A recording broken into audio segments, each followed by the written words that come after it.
The subject of diet is one of the foremost topics of the present day in public interest.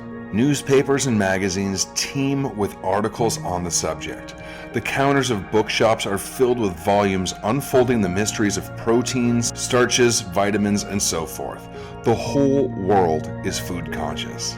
Experts on the subject are saying that physically you become the thing that you eat, that your whole body is really composed of the food that you have eaten in the past. What you eat today, they say, will be in your bloodstream after the lapse of so many hours. And it is your bloodstream that builds all the tissue composing your body, and there you are. Of course, no sensible person has any quarrel with all of this. It is perfectly true as far as it goes, and the only surprising thing is that it has taken the world so long to find it out. But in this article, I am going to deal with the subject of dieting at a level that is infinitely more profound and far-reaching in its effects. I refer, of course, to mental dieting. The most important of all factors in your life is the mental diet on which you live. It is the food which you furnish to your mind that determines the whole character of your life. It is the thoughts you allow yourself to think, the subjects that you allow your mind to dwell upon, which make you and your surroundings what they are. As thy days, so shall thy strength be. Everything in your life today, the state of your body, whether healthy or sick, the state of your fortune, whether prosperous or impoverished, the state of your home, whether happy or the reverse, the present condition of every phase of your life, in fact, is entirely conditioned by the thoughts and feelings which you have entertained in the past, by the habitual tone of your past thinking. And the condition of your life tomorrow and next week and next year will be entirely conditioned by the thoughts and feelings which you choose to entertain from now onwards. In other words, you choose your life. That is to say, you choose all the conditions of your life when you choose the thoughts upon which you allow your mind to dwell. Thought is the real causative force in life, and there is no other. You cannot have one kind of mind and another kind of environment. This means that you cannot change your environment while leaving your mind unchanged. Nor, and this is the supreme key to life and the reason for this article, can you change your mind without your environment changing too. This, then, is the real key to life. If you change your mind, your conditions must change too. Your body must change. Your daily work or other activities must change. Your home must change. The color tone of your whole life must change. For whether you be habitually happy and cheerful or low-spirited and fearful depends entirely on the quality of the mental food upon which you diet yourself. Please be very clear about this. If you change your mind, your conditions must change too. We are transformed by the renewing of our minds. So now you will see that your mental diet is really the most important thing in your whole life. This may be called the great cosmic law, and its truth is seen to be perfectly obvious when once it is clearly stated in this way. In fact, I do not know of any thoughtful person who denies its essential truth. The practical difficulty in applying it, however, arises from the fact that our thoughts are so close to us that it is difficult, without a little practice, to stand back, as it were, and look at them objectively. Yet that is just what you must learn to do. You must train yourself to choose the subject of your thinking at any given time, and also to choose the emotional tone, or what we call the mood, that colors it. Yes, you can choose your moods. Indeed, if you could not, you would have no real control over your life at all. Moods habitually entertained produce the characteristic disposition of the person concerned, and it is their disposition that finally makes or mars a person's happiness. You cannot be healthy, you cannot be happy, you cannot be prosperous if you have a bad disposition. If you are sulky or surly or cynical or depressed or superior or frightened half out of your wits, your life cannot possibly be worth living. Unless you are determined to cultivate a good disposition, you may as well give up all hope of getting anything worthwhile out of life. And it is kinder to tell you that very plainly, that this is the case. If you are not determined to start now and carefully select all day the kind of thoughts that you are going to think, you may as well give up all hope of shaping your life into the kind of thing that you want it to be, because this is the only way. In short, if you want to make your life happy and worthwhile, which is what God wishes you to make it, you must begin immediately to train yourself in the habit of thought selection and thought control. This will be exceedingly difficult for the first few days, but if you persevere, you will find that it will become rapidly easier, and it is actually the most interesting experiment that you could possibly make. In fact, this thought control is the most thrillingly interesting hobby that anyone could take up. You will be amazed at the interesting things that you will learn about yourself, and you will get results almost from the beginning. Now, many people, knowing this truth, make sporadic efforts from time to time to control their thoughts. But the thought stream being so close, as I have pointed out, and the impacts from outside so constant and varied, they do not make very much progress. That is not the way to work. Your only chance is definitely to form a new habit of thought, which will carry you through when you are preoccupied or off your guard, as well as when you are consciously attending to the business. This new thought habit must be definitely acquired, and the foundation of it can be laid within a few days. And the way to do this is make up your mind to devote 1 week solely to the task of building a new habit of thought. And during that week, let everything in life be unimportant as compared with that. If you will do so, then that week will be the most significant week in your whole life.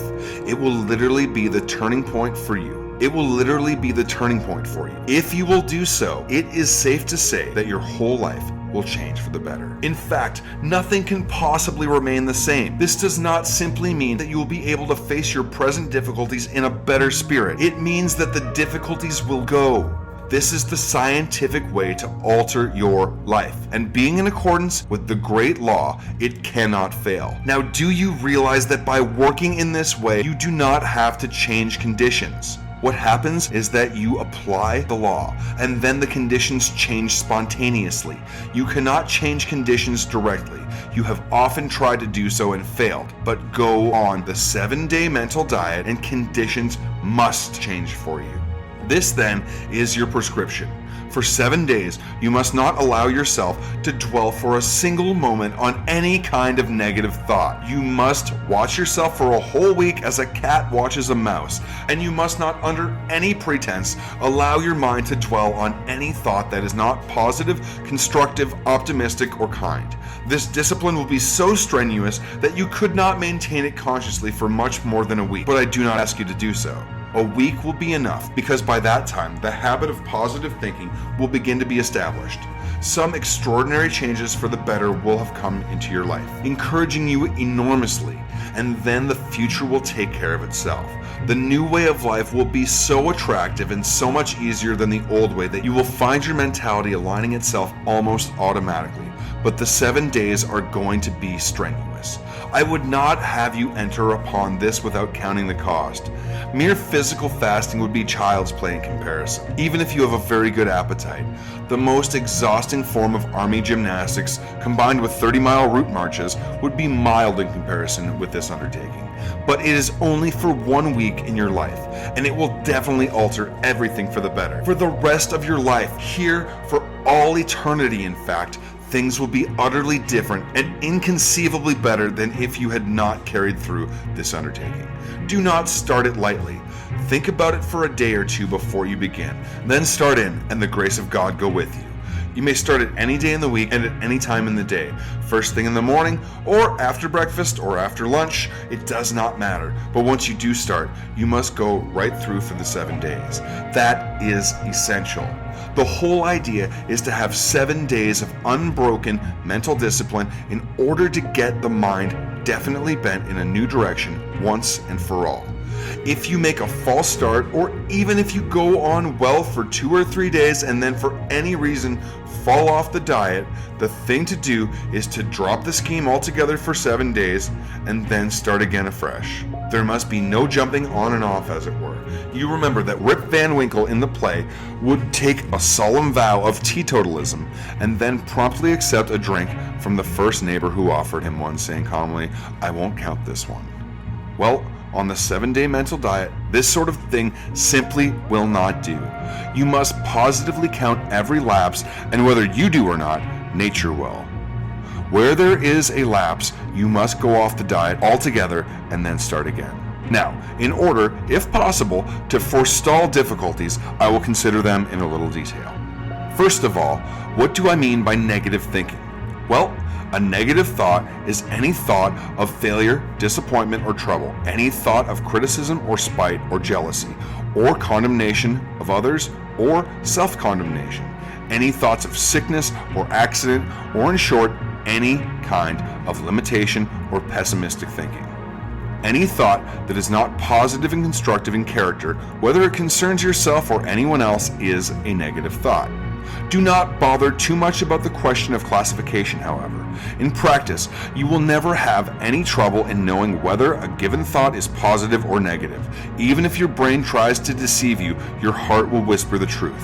Second, you must be quite clear that what this scheme calls for is that you shall not entertain or dwell upon negative things. Note this carefully. It is not the thoughts that come to you that matter, but only such of them as you choose to entertain and dwell upon. It does not matter what thoughts may come to you, provided you do not entertain them. It is the entertaining or dwelling upon them that matters. Of course, many negative thoughts will come to you all day long. Some of them will just drift into your mind of their own accord seemingly, and these come to you out of the race mind. Other negative thoughts will be given to you by other people, either in conversation or by their conduct, or you will hear disagreeable news, perhaps by letter or telephone, or you will see crimes and disasters announced in the newspaper headings. These things, however, do not matter as long as you do not entertain them. In fact, it is these very things that provide the discipline that is going to transform you during this epoch-making week. The thing to do is, directly when the negative thought presents itself, turn it out. Turn away from the newspaper. Turn out the thought of the unkind letter or stupid remark or whatnot. When the negative thought floats into your mind, immediately turn it out and think of something else.